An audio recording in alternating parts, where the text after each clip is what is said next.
Hello everyone, hope you are doing well. আজকে IELTS এর plan leveling করব। IELTS এর প্ল্যান লেভেলিং অথবা ম্যাপ সলভিং দুটোই সেম জিনিস। আমি জানি না কেন অনেকে এটা নিয়ে অনেক বেশি ভয় পায়, বাট আমি মনে করি এটাতে 100% অ্যাকুরেসি রাখা কোনো ব্যাপারই না। তো কিভাবে করব? ফার্স্ট অফ অল আমাকে এই প্ল্যানটা ভালো মতো দেখতে হবে, একটা ওভারলুক দিতে হবে। ওভারলুক দিয়ে কিছু জিনিস খেয়াল করতে হবে, যেমন আমাকে এখানে ডিরেকশন দিয়ে দিচ্ছে নর্থ, সাউথ, ইস্ট, ওয়েস্ট। উপরে নর্থ, নিচে সাউথ, ডানে ইস্ট, বামে ওয়েস্ট।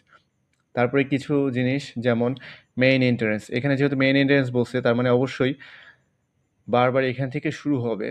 আমার এরকম একটা কিছু গেস করতে হবে বা প্রেডিক্ট করতে হবে যে স্পিকার অলওয়েজ এইখান থেকেই বারবার বলবে। তো এখানে মেইন এন্ট্রান্স যেমন আছে, আপনার এখানে এমন কিছু দেওয়া থাকবে যেটাতে বোঝাবে যে আপনি ওইখানে দাঁড়িয়ে আছেন বা ওইখান থেকেই আপনার সব যাত্রা শুরু, এখান থেকে ডানে যাবেন না বামে যাবেন। তারপরে কিছু জিনিস যেমন north gate, south gate, great hall, tower. এই যে টাওয়ারের চিহ্ন দিছে দেখেন, তিনটে কিন্তু সেম সাইজ। তো এখানে বলে না এটা টাওয়ার, এখানে বলে না এটা টাওয়ার, মানে লেখে নাই, কিন্তু এই দুটো টাওয়ার আমার ধরে নিতে হবে। তারপরে ওয়াল আছে, দুটো ব্রিজ আছে, রিভার আছে। এখন যে কাজটা করতে হবে, আমার বাম হাতের এই আঙ্গুলটা থাকবে এই পাশে এবং ডান হাতের মানে কলমটা থাকবে আমার মেইন এন্ট্রান্স অথবা আমার মেইন লোকেশনে। তো চলেন শুরু করি, লিসেনিং শুনি। Now listen and answer questions 16 to 20.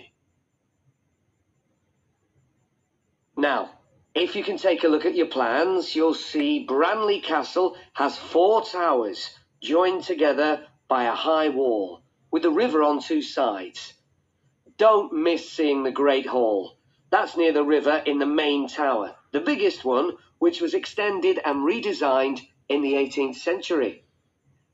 If you want to get a good view of the whole castle, you can walk around the walls.